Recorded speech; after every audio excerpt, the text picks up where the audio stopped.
El siguiente programa es familiar. Puede contener escenas de violencia moderada. No contiene escenas de sexo. Para mayor comprensión de los menores de edad, debe ser visto en compañía de un adulto responsable.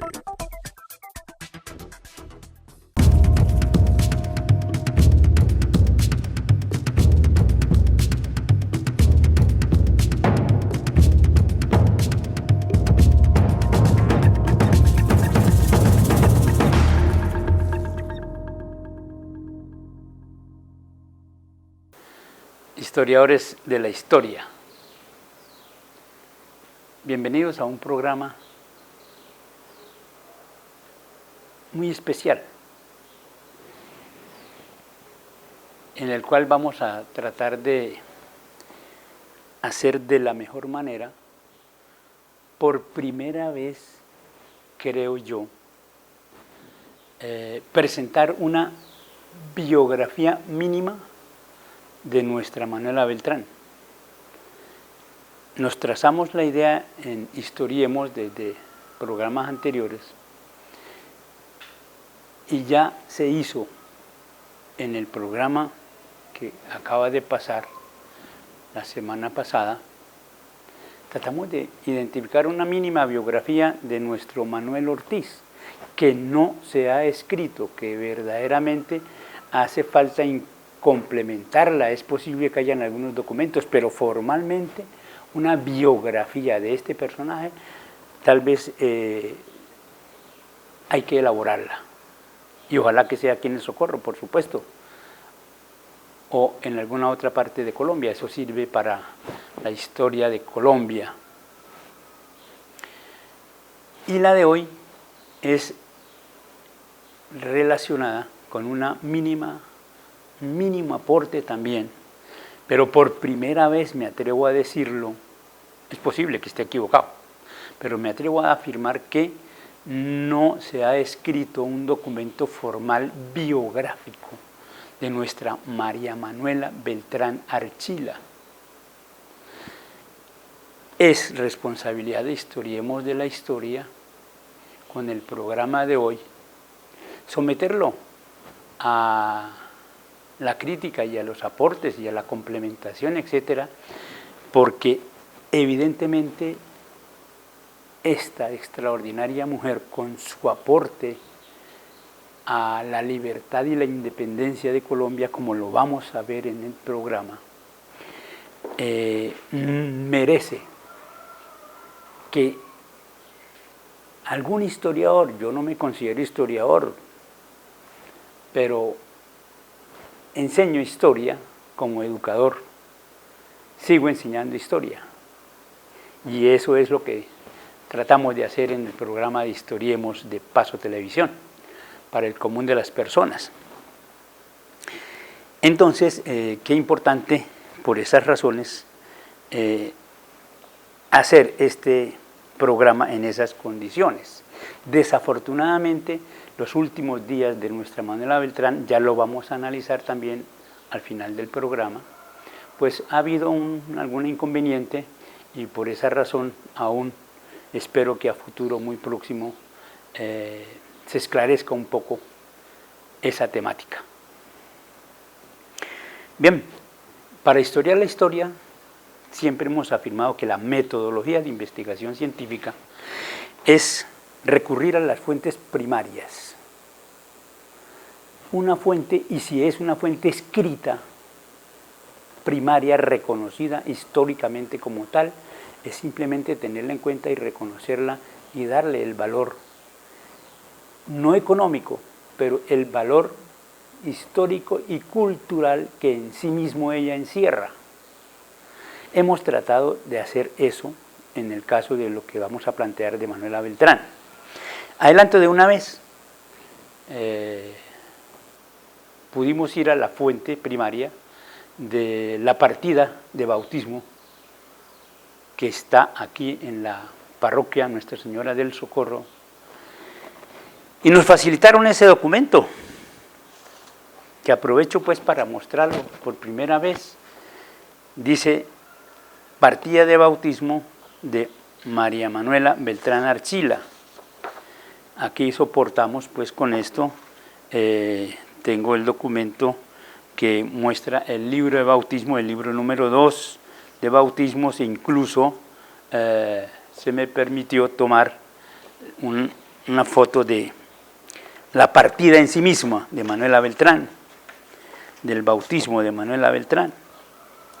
Recurrir a esa información primaria es importante. Igualmente vamos a recurrir, para mí pienso que los historiadores que han dejado documentos, teorías, libros escritos sobre esto, son fuente de consulta obligatoria de la historia, es una fuente secundaria, si se quiere llamar así, o primaria, porque la responsabilidad del historiador hay que dejársela en su ego, en su persona. La ciencia es muy importante tenerla en cuenta. Con estos parámetros, entonces, vamos a tratar de hacer esa pequeña sinopsis sobre la historia en unas 3 partes principales. La primera parte del programa, entonces, vamos a hacer una contextualización histórica sobre lo del 16 de marzo, de una manera muy sucinta y muy rápida para ubicarnos históricamente. Ya en la segunda parte, entonces, entrando un poco en materia, soportar la idea de qué es lo que se ha escrito sobre Manuela Beltrán, qué es lo que han dicho los historiadores de Manuela Beltrán, documentado, por supuesto, en los textos de historia. En una tercera parte voy a presentar entonces ese ensayo sobre la biografía de nuestra Manuela Beltrán, de acuerdo a las informaciones que he podido recoger de las fuentes de la información histórica. Veamos esa primera parte.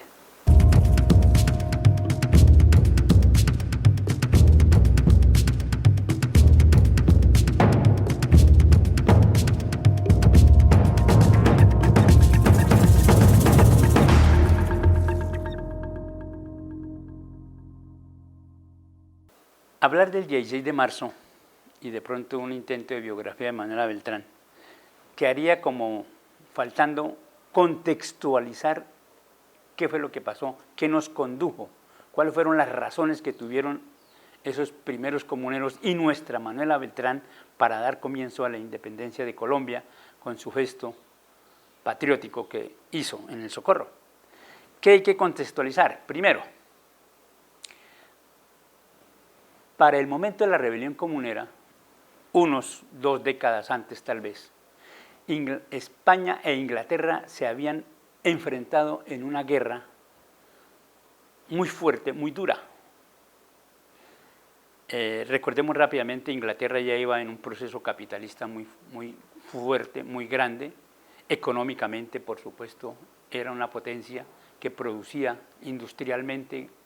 Y por su parte España, acostumbrada a los saqueos, a las apropiaciones que hacía de América y de las otras provincias que tenía en el mundo, algo en África y en Asia inclusive, pero principalmente en América. Ellos nunca permitieron hacer el tránsito hacia el modelo capitalista. Se mantuvieron en unos criterios de tipo feudalista y eso tal vez fue el centro fundamental de esa rivalidad. España, el rey de España, para enfrentar a esa potencia inglesa, creó lo que él llamó la Armada de Barlovento, que fue una fuerza naval muy grande para que Inglaterra dejara tal vez de atacar y de mandar piratas, etcétera, etcétera.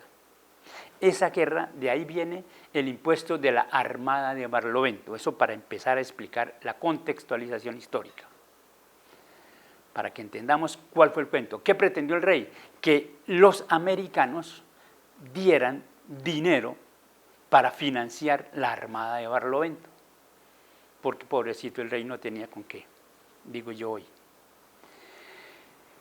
Bien, para el año de 1776, el manejo de la América colonial por parte del rey y del Consejo de Indias, las máximas autoridades peninsulares, hicieron una gran transformación en ese manejo. Le quitaron a los virreyes esa supremacía en el orden económico y entonces crearon lo que se llamó los visitadores regentes, que eran unas personalidades españolas que llegaban a estos virreinatos con todo el poder real para hacer las reformas y tomar las decisiones económicas que beneficiaran aún más las arcas, los dineros de los cuales requería, entre comillas, la corona española. Es así como el 11 de agosto de 1779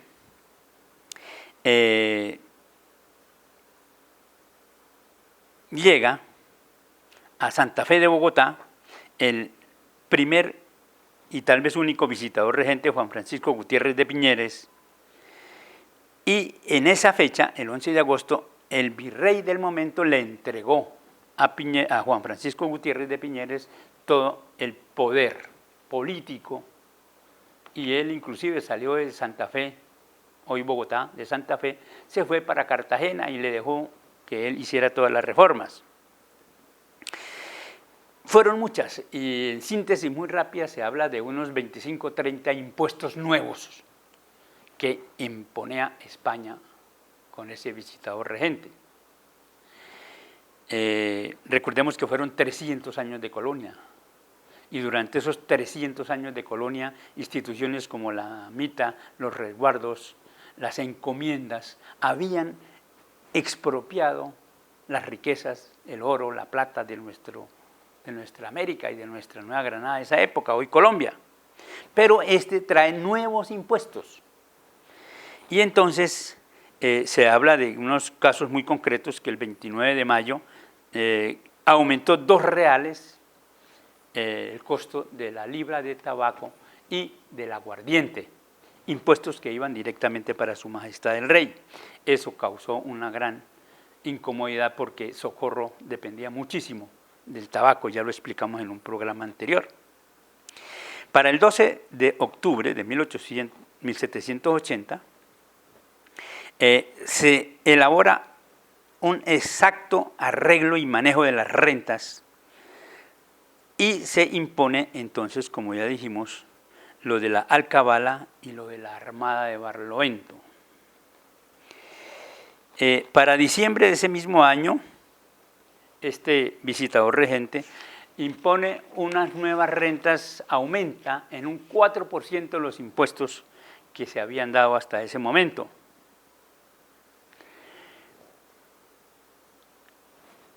¿Cómo imponían esas reformas? A sangre y fuego.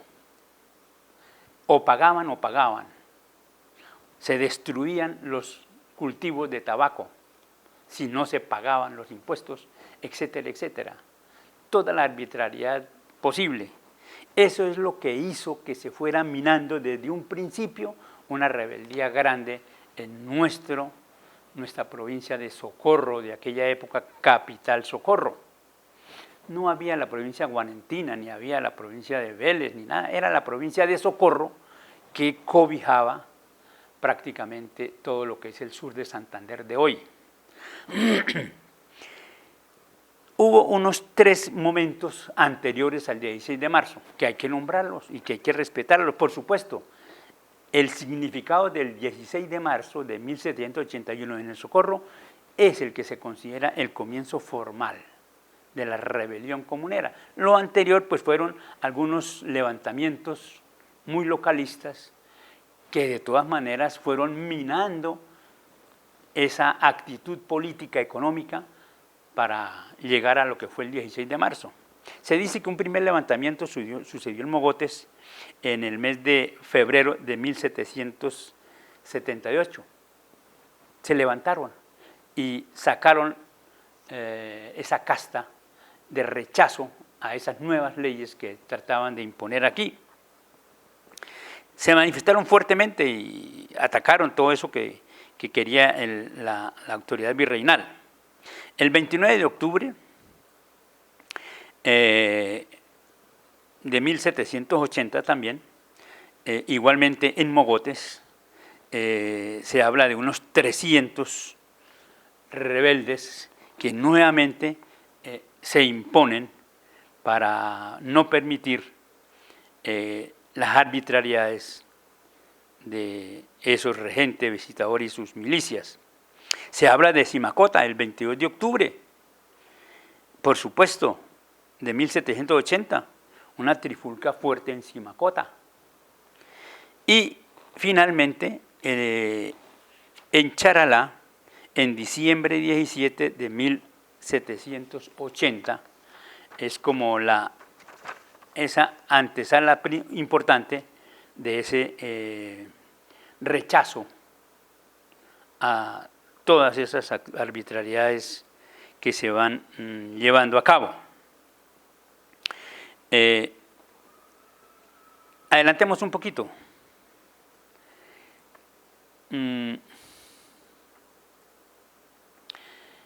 Indudablemente, esos levantamientos hicieron que se fuera minando la situación política y económica hasta el punto de que, siendo el Socorro, la ciudad de Socorro, la capital de la provincia, que recogía sobre todo el día de mercado del comercio, venían desde Mogotes, por supuesto, de San Gil, de Charalá, de Simacota, etcétera, etcétera, se reunían en el Socorro, como aún sucede los jueves aquí en el mercado todavía. En ese momento se reunían en el mercado del Socorro, por ser la capital, traían para vender y llevaban productos hacia toda la provincia. Coincidió que el 16 de marzo era día de mercado y venían de todos los municipios y ya muchos de ellos con actitud, ya lo dijimos, político-económica de rechazo a las autoridades. Y coincidencialmente para ese día el alcalde de Socorro fijaba la tabla de esos nuevos impuestos frente a la alcaldía de ese momento. Al reunirse toda esa gente, por supuesto que en la plaza de mercado se habla de los famosos carniceros, por supuesto de Manuela Beltrán. La historia habla de una serie de líderes que en un momento determinado empezaron a movilizar y se dice que unos 2000 socorranos, por eso se le llama el Paseo de la Insurrección, desde el mercado era en lo que es hoy la Chiquinquirá. Desde ese momento ya, hacia las horas de la mañana, se reunieron unos 2000 comuneros socorranos de la provincia de Socorro y se desplazan por ese camino real, hoy Carrera 14 o Paseo de la Insurrección, y llegan hasta donde fue la alcaldía, y allí es donde Manuela Beltrán levanta su mano y por primera vez en la historia, se rompe el mito del delito de lesa majestad, que era faltarle al respeto a su majestad el rey y a los símbolos reales. Manuela Beltrán, eso se pagaba con la muerte, el delito de lesa majestad se pagaba con la muerte. Y Manuela Beltrán, esa mujer valiente, independientemente de eso, levanta su mano, arranca de allí, rompe y pisotea los símbolos reales. Por eso es que en gran medida, se considera como el símbolo fundamental de esa independencia que posteriormente se logró en Colombia. Indudablemente,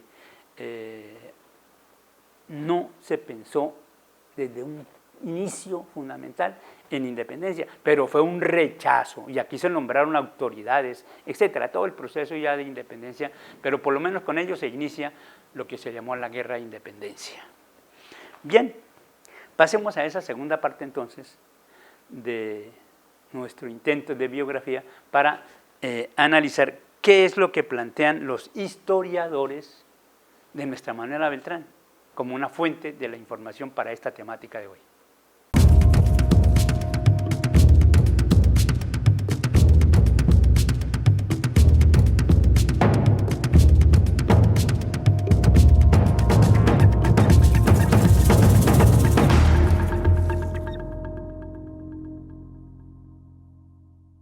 Para continuar la biografía de Manuela, quiero en este momento entonces ir a la fuente primaria de lo que han dicho los historiadores en sus documentos sobre Manuela Beltrán, y que forma parte, por supuesto, a un intento de hacer una biografía de hoy. Indudablemente que sí. Entonces vamos a recurrir a esas fuentes primarias de los historiadores para qué es lo que han dicho de ella. Entonces, primero vamos a hablar de Manuel Briceño en su libro Los Comuneros.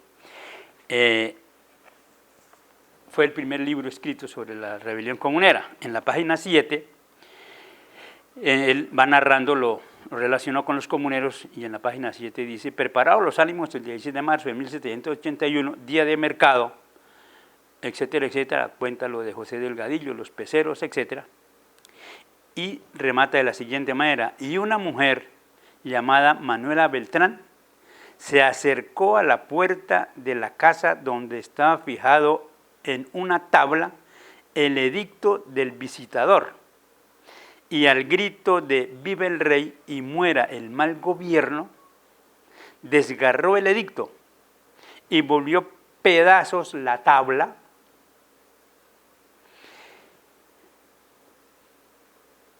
entre los vivas y aplausos de la multitud. Siempre se ha preguntado, dice, ¿por qué ella dijo «Vive el rey»? Bueno, y muere el mal gobierno. Pues aún a ese momento, tal vez ahí es donde se dice que tal vez no había una visión formalmente de libertad y de independencia, porque ella reconocía la autoridad del rey.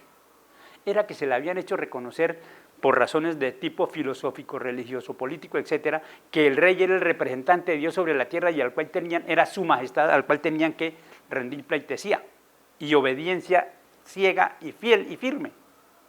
He ahí lo que acabamos de explicar ahora del delito de lesa majestad. El que no respetaba, cuando se dijera su majestad el rey, los que estaban alrededor oyendo tenían que bajar la vista hacia el piso, y solo cuando terminaran de decir su majestad el rey Carlos III, por ejemplo, podían levantar la vista, porque hasta allá se llegaba esa dominación que se tenía de creencia en la obediencia al rey. Para mí es una explicación. Sin embargo, ella decía que mueran los malos gobernantes. ¿Quién era? El rey, indudablemente. Otro documento al cual me voy a referir es este de Ignacio Torres Giraldo, Síntesis de la historia política de Colombia. Vamos a tratar de hacerlo de la manera más rápidamente posible. En la página 1 narra de la siguiente manera: la portentosa insurrección de los comuneros estalló en la provinciana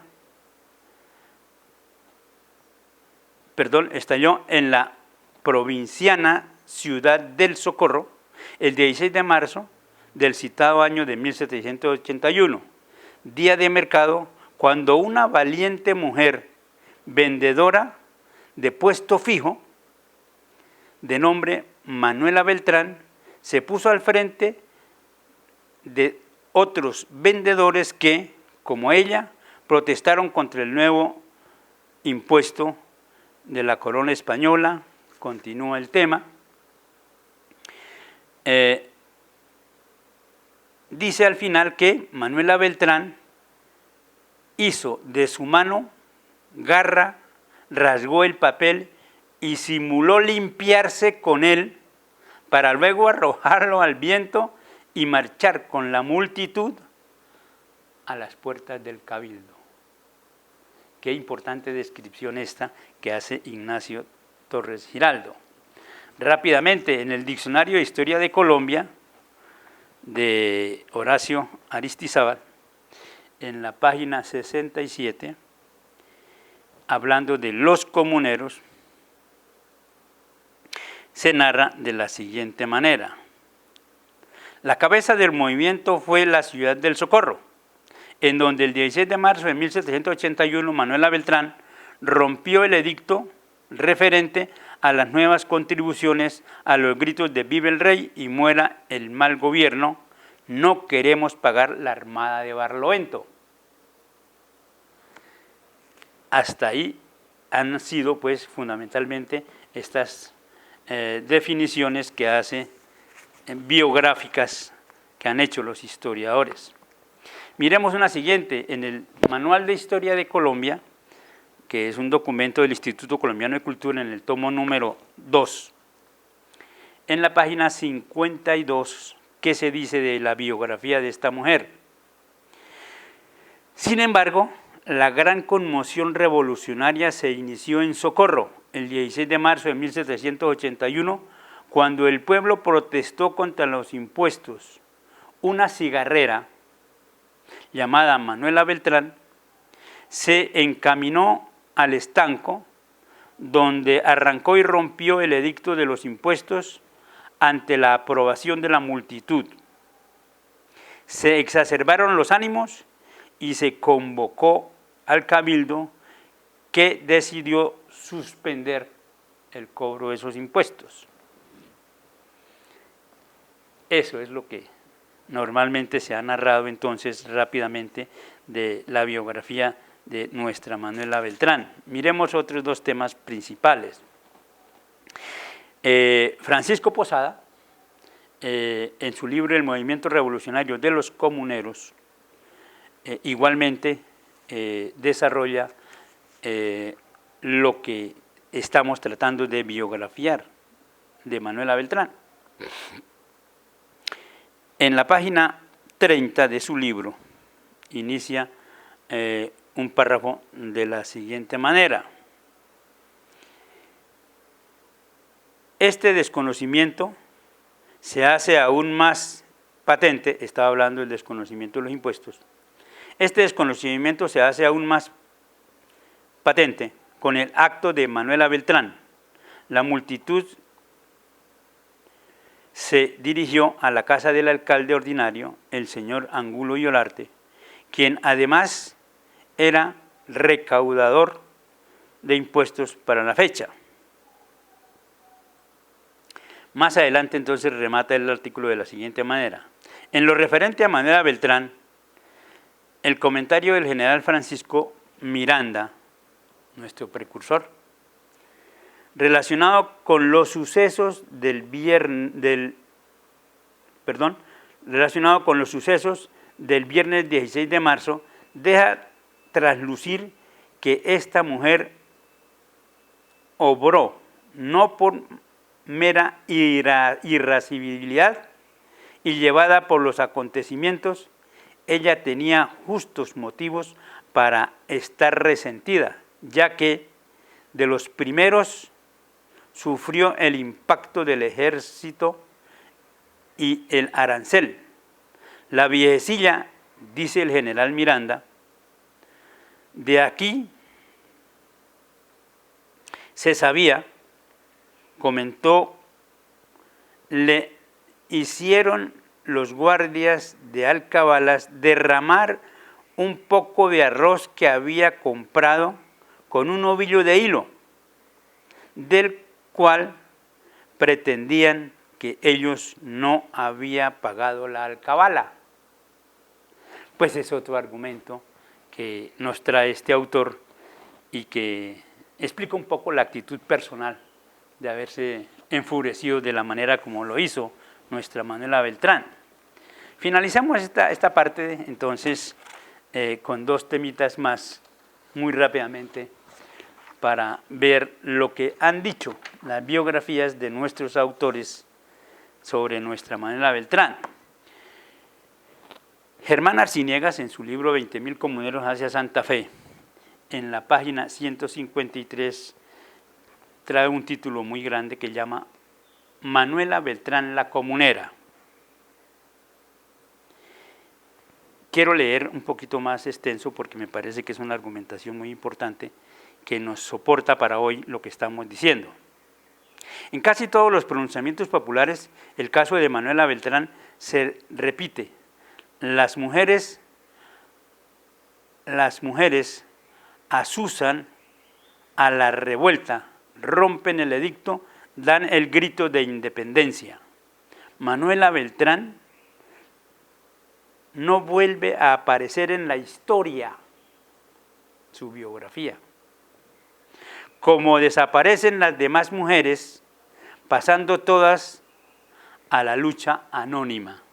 Qué importante esto. No ocurrió con ella lo que con Micaela de Tupac Amaru, y continúa narrando un poco sobre esto de Tupac Amaru del Perú. Al finalizar el artículo dice lo siguiente: lo cierto es que la marcha sobre Santa Fe parte del Socorro. El gesto de Manuela Beltrán, escuchen bien, el gesto de Manuela Beltrán puede decirse que desencadenó esa manifestación multitudinaria en que pudieron llegar a 20,000 los que se movilizaron. Manuela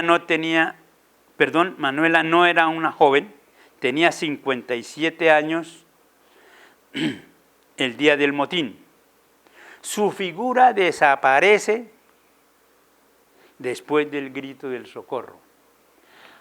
Ahí radica, en este argumento, que lo reconozco muy válido, lo he dicho siempre, que tenemos que hoy volver por su biografía, porque no puede ser posible que aquí mismo, en nuestro socorro, no hagamos un mínimo esfuerzo por identificar de la mejor manera una posibilidad biográfica de nuestra Manuela Beltrán.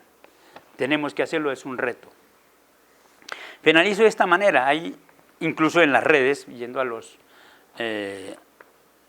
hablando otra vez de las fuentes de la información, inclusive en las redes sociales de hoy, entrando allá, hay alguna información.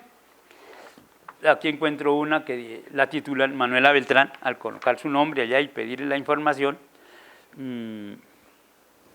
aquí se lee en esta información de la red, dice que Manuela Beltrán, y fue entonces cuando una vendedora de la plaza, Manuela Beltrán, rompió el edicto donde se hallaba fijado el...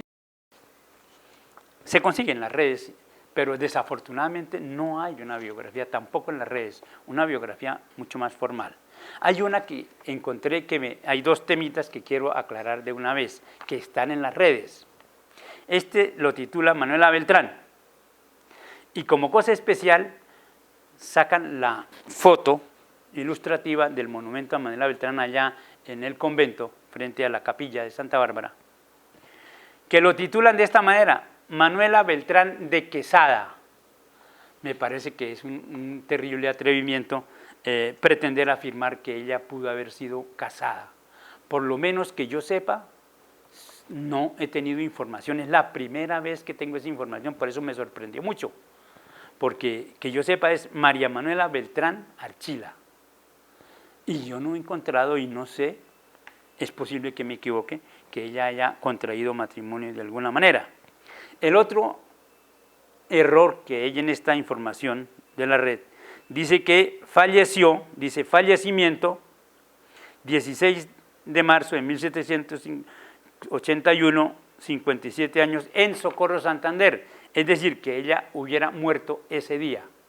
Tampoco hay información, y me parece que eso hay que ponerlo en duda, porque no es posible, porque yo no he encontrado, nadie lo ha soportado formalmente. Más adelante retoma algunas cosas de que rompió el edicto, y en fin, pero en las redes, y es bueno aclararlo de una vez, porque nuestros estudiantes acuden bastante a las redes, la gente acude a las redes, y de pronto ellas también tienen sus propias dificultades y hasta errores, como los que acabamos de ver con respecto a nuestra Manuela Beltrán. Miremos la siguiente parte.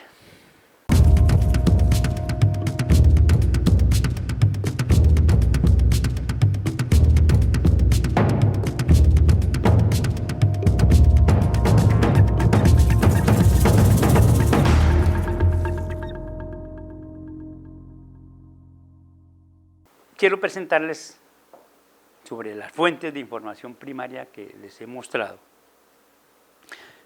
una mínima síntesis biográfica de nuestra Manuela Beltrán. Repito, por primera vez como que en la historia de Socorro y ojalá de Colombia, porque es que de veras que yo no he conocido documentación formal sobre la biografía de esta mujer. Esto, asumo la responsabilidad de su contenido, es posible que tenga errores, pero es una propuesta que estoy haciendo. Síntesis biográfica de Manuela Beltrán.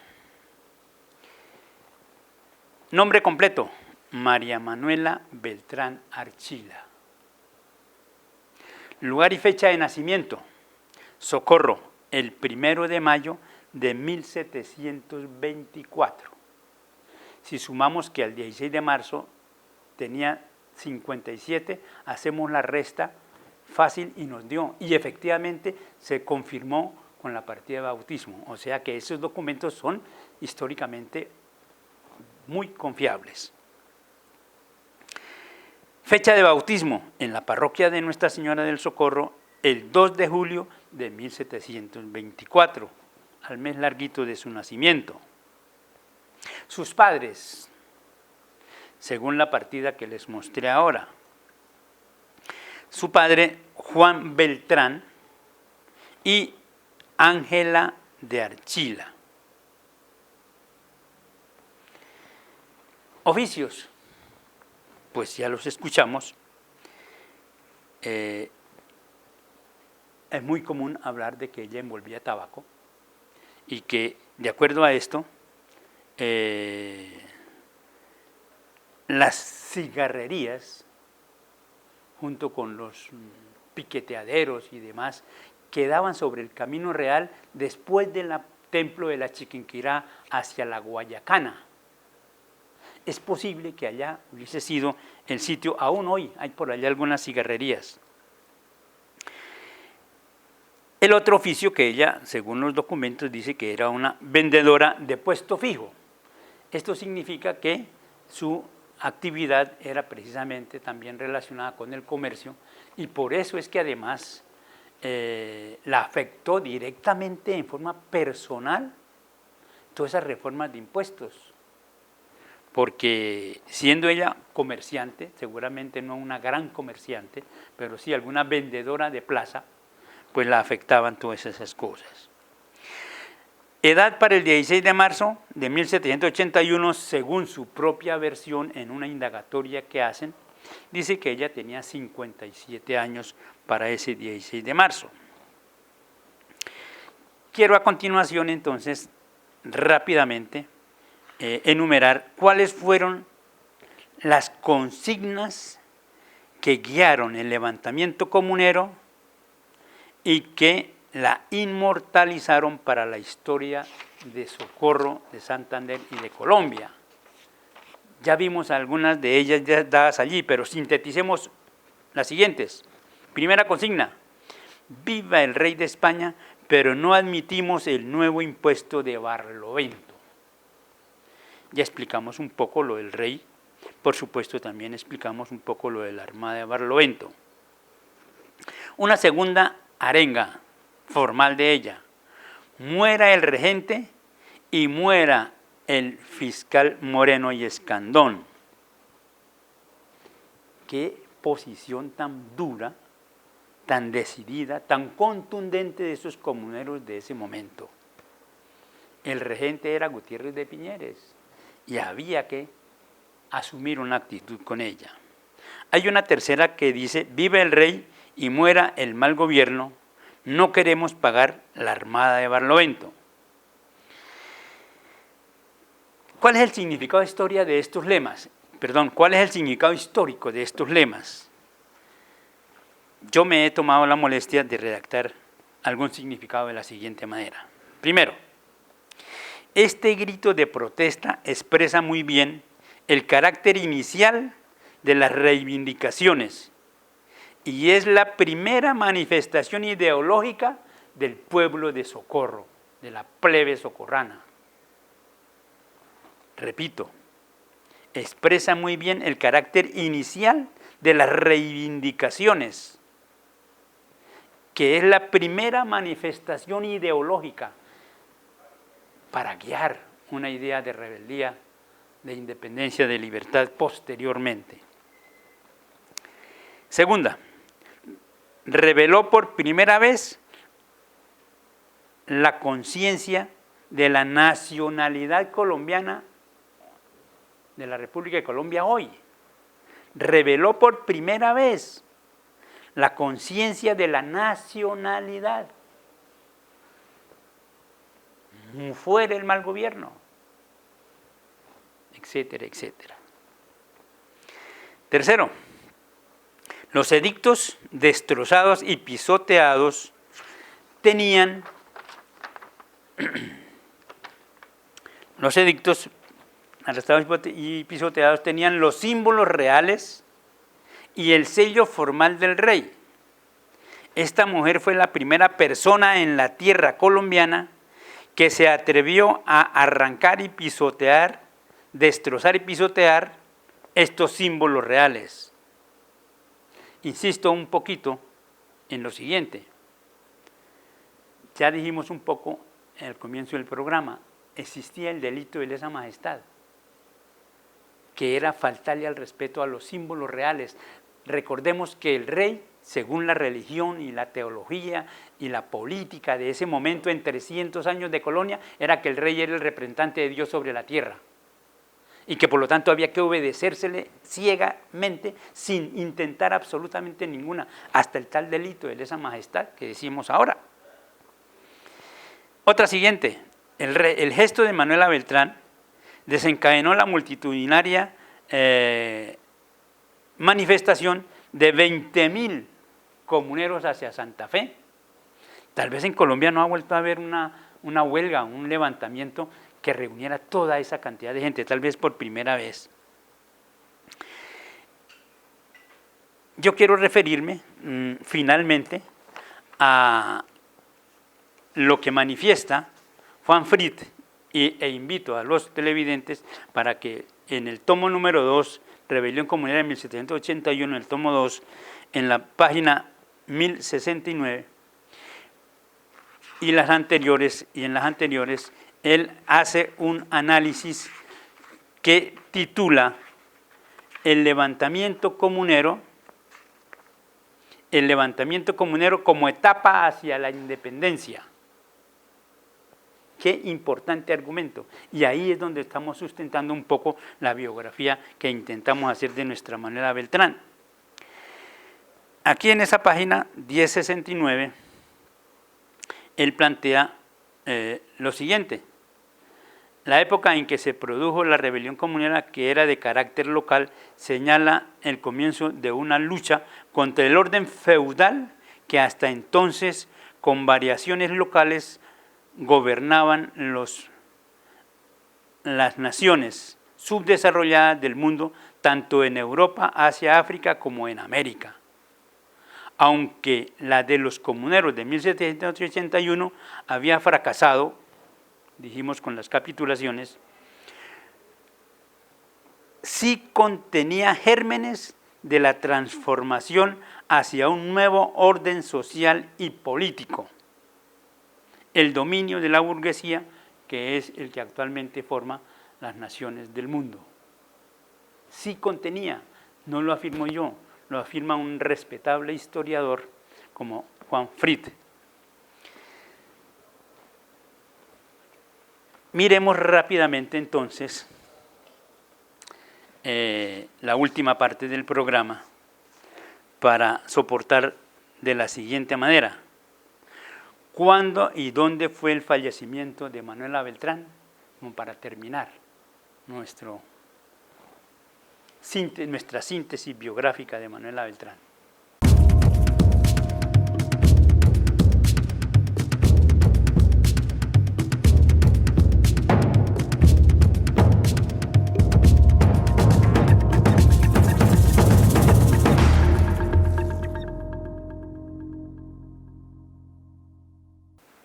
Hay que seguir investigando sobre sus últimos días, su fallecimiento. Definitivamente ya dijimos que no fue el 16 de marzo porque pues no hay documentos, pero sí hay la siguiente documentación para afirmar que ella, después del 16 de marzo, tuvo que tener unas condiciones personales terribles, porque si eso hicieron después con José Antonio Galán y los demás, ¿qué se podría haber esperado de lo que le pasó a Manuela Beltrán después de ese acto del 16 de marzo? Seguramente ella buscó refugio, buscó dónde estar, etcétera, etcétera. Con toda la responsabilidad que esto implica, y hago un mensaje de saludo para el pueblo de Confines, sus autoridades, porque me parece que para el turismo de hoy, 2020, es importantísimo saber dónde fue la muerte de Manuela Beltrán. A ese respecto tengo que decir lo siguiente.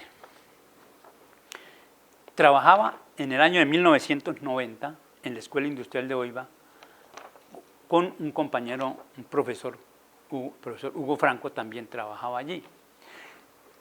En ese momento, hacia el mes de junio, la Universidad Industrial de Santander nos invitó a un diplomado de archivística histórica.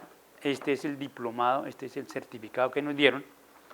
Dice Universidad Industrial de Santander, Facultad de Ciencias Humanas y Educación, hace constar que José del Carmen Rangel participó en el curso Archivística Histórica, con duración de 40 horas y cumplió satisfactoriamente todos los requisitos. Firma del vicerrector, el decano, el profesor, y está fechado en Bucaramanga, julio 27 de 1990. ¿Esto por qué? Porque antes de finalizar el diplomado, como parte práctica de la teoría de archivística histórica, la universidad nos comisionó a Hugo y a José del Carmen para que visitáramos dos de los archivos históricos coloniales en Galán y en Confines, como efectivamente se hizo. Llegamos al archivo parroquial de Confines, tuve la oportunidad, y lo digo para la historia, tuve la oportunidad de tener en mis manos el libro de actas de defunciones. Y ya tenía alguna idea y entonces empecé a buscar las fechas posteriores al 16 de marzo de 1781 y la sorpresa más grande para mí fue haber encontrado la partida que decía sobre el fallecimiento de María Manuela Beltrán Archila. Hugo Franco, le acabo de consultar en estos días y me autorizó que planteara el tema así, formal. Para confirmar unas ideas, la universidad nos volvió a mandar a revisar algunas cosas de lo que se había investigado. Y llegando a Confines, yo pido otra vez el libro y, oh sorpresa, se habían sustraído, habían arrancado la página, la hoja donde estaba la partida de defunción de Manuela Beltrán. En este momento, en el municipio de Confines, la gente lo sabe y lo dicen, que se robaron esa acta. Qué importante fuera. Y me voy a referir formalmente a la persona que aún hoy pueda tener ese documento. Ese documento, si lo sustrajeron para después venderlo por millones de platas, millones de pesos, a enriquecerse por un documento, eso no tiene ningún valor económico. La historia solo es importantísima y fundamental en el orden cultural e histórico. Fuera de ese libro, esa hoja no tiene ningún valor. Un español que era mezclado con latín, etcétera, que no se entiende muy fácil para el común de las gentes, no tiene ningún valor. ¿Cuál es mi posición hoy? Que esa persona que pueda tener hoy, porque en Confines se habla mucho de eso, parece que en alguna parte por allá de Vélez me manifestó alguien, en fin, que esa persona devuelva voluntariamente ese documento al libro de actas, con el único objetivo de que allí repose por siempre, porque solo tiene valor dentro de ese libro, por fuera de él no tiene ningún valor económico. Así se lo escuché decir al doctor Armando Martínez, esos documentos solo tienen valor dentro de ese libro. Entonces, esto para que conste como un poco para la historia, yo insisto, con este programa Historiemos, que es muy posible, y ojalá que no esté equivocado, que Manuela Beltrán fue al pueblo de Confines por alguna razón, o detenida, presa, o voluntariamente, y que allí, de acuerdo a esta información, seguramente están sus cenizas, y qué bueno que pudiéramos reconstruir un gran panteón en homenaje a esta mujer que se lo merece indudablemente allá en Confines. ¿Cómo atraeríamos turismo para ese municipio hoy? Enorme.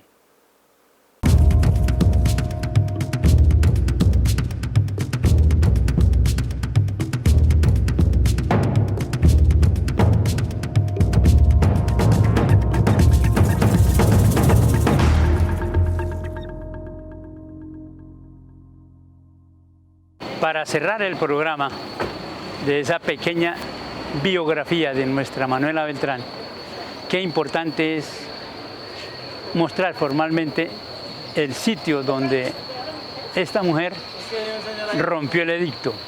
Para 1781 aquí era tal vez la alcaldía de ese momento y se había fijado para el público la tabla de los impuestos.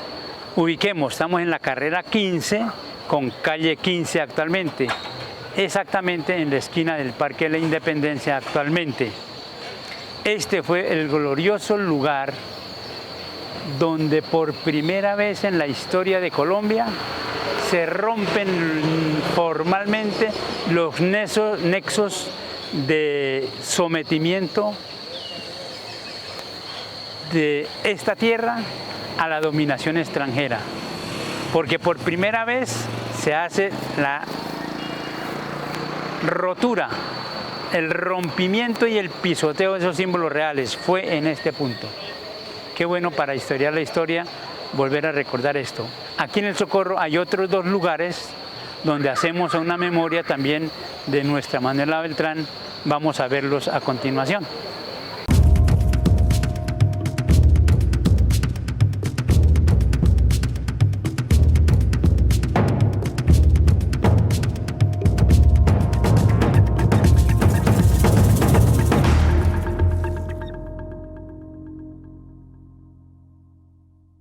Esta es la imagen de nuestra Manuela Beltrán, el busto ubicado aquí frente a la alcaldía de la ciudad de Socorro.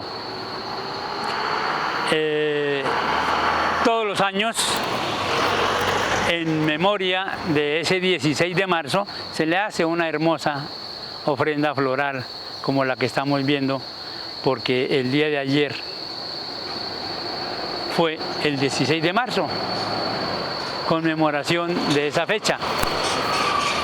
Está acompañada, este busto está acompañado de una placa que dice: la Universidad Manuela Beltrán a la heroína de la libertad Manuela Beltrán Archila, 1722 raya a indefinido.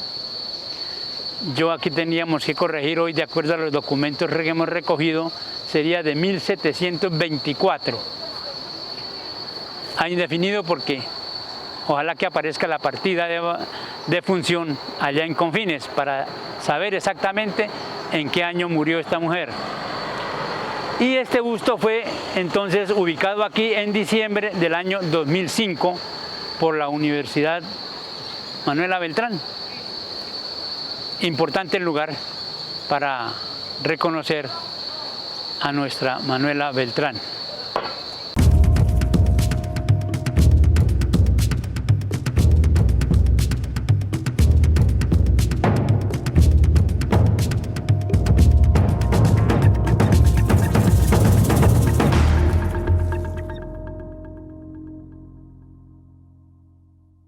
Esta es una importante representación de nuestra Manuela Beltrán Archila. Está ubicada aquí en el Parque del Convento desde el año de 1990, la década de 1990, se trajo esta imagen aquí y se dejó aquí en el lugar que ocupa hoy. El gesto que ella representa es ese inicio formal de la libertad y la independencia, el rechazo por la dominación extranjera. En la parte inferior se lee 1724, corresponde a la fecha de nacimiento, Heroína Manuela Beltrán.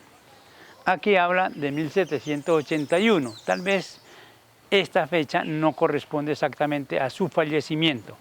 Eso es lo que queremos aportar un poco con el tema de la acta de fallecimiento de esta mujer en Confines.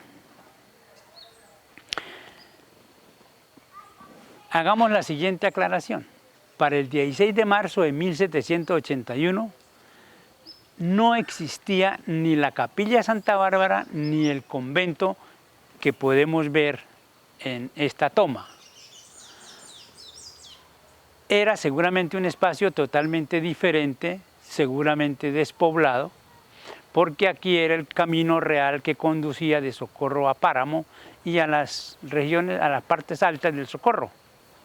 No estaba, repito, estas construcciones que fueron producto posteriores a la rebelión comunera, casi que inmediatamente después de ese proceso comunero que las autoridades españolas ordenan construir un convento para los monjes capuchinos que debían venir de España y establecerse en este recinto. Digamos, finalmente, en el Socorro hay un lugar, un barrio que se llama también Manuela Beltrán. Tal vez son los lugares aquí dentro del municipio que nos recuerdan a esta heroína. Con todo respeto, tal vez nos hace falta mucho más valorar el significado de esta mujer para la historia de Colombia. Yo quiero finalizar entonces el programa, repito, solicitándole, pidiéndole, rogándole a la persona que en este momento pueda tener esa hoja que fue sustraída del libro de defunciones en Confines y que pretendieron vender por dinero, que entienda que ese documento, el único valor que tiene es el valor histórico y cultural. Económicamente, fuera del libro, esa página no puede tener ningún valor. Que por favor, de una manera muy voluntaria, de una manera muy sincera, por reconocerle al pueblo de Confines del futuro, es decir, a partir de ahora, que pudieran estar seguros de que allí reposan los restos de esta heroína, porque eso serviría para traer el turismo para toda la provincia comunera, por supuesto para Socorro y para Confines en particular. Qué importante aporte, sinceramente, hecho por esta persona que hoy tenga ese documento. Que lo haga llegar anónimamente, digo yo, para no tener conflicto. Todos cometemos errores, los humanos cometemos errores y aciertos. Esa persona que arrancó, que sustrajo esa página, es un error terrible para la historia, para la gente, para todo. Pero que así como se cometió el error, que lo corrija, por lo menos retornando al sitio donde nunca ha debido salir esta página, para que podamos completar un poco más la biografía de nuestra Manuela Beltrán. Es posible que yo me haya equivocado al leer la página, no creo que me haya equivocado, pero todas las cosas tienen su manera de ser corregidas en la eventualidad que esto sucediera. Historiemos la historia, sigámosla historiando. Este aporte pequeño es para la historiografía. Estoy pensando en elaborar unos documentos sobre estos tres personajes, Manuel Ortiz, Manuela Beltrán y nuestra mulata Magdalena. Estos tres personajes que hoy se está ignorando su biografía mínima, formal, unos documentos que cuenten sobre eso. Todos los martes a las 7 de la noche, con repetición del tema de Historiemos la Historia los miércoles hacia las 9 de la mañana y los sábados hacia las 5:30 de la tarde, el tema de cada semana. Para los que no pueden sintonizarnos aquí localmente por Paso, pero sí lo pueden hacer por las redes, pueden ir a sintonizar los programas, a capturar los programas de Historiemos la Historia de la siguiente manera. En YouTube, buscar canal Paso Televisión. En la pestaña Canales, allí encuentran el programa Historiemos la Historia. Qué importante hoy empezar a decir esto para que aquí en Colombia, en cualquier parte del país o incluso en el mundo que quieran conocer, digámosle a los colombianos que están por allá, que si quieren ver un poco este programa, que lo hagan ingresando a las redes sociales de esta manera. Canal YouTube, canal Paso Televisión, pestaña Canales y pedir Historiemos la Historia. Sigamos historiando historia. Es importante porque ella nos enseña los aciertos que en las épocas anteriores hicieron las personas, como el caso de nuestra Manuela Beltrán. Y por supuesto, si hubo errores en la historia, corregirlos y no volverlos a cometer. Pero por lo que se refiere a Manuela Beltrán, ojalá muchas mujeres de hoy tuvieran el valor civil que tuvo esta mujer. Es un ejemplo para luchar por su terruño, por su patria chica, hacer lo que sea cuando hay que hacerlo. Así lo decidió Manuela Beltrán.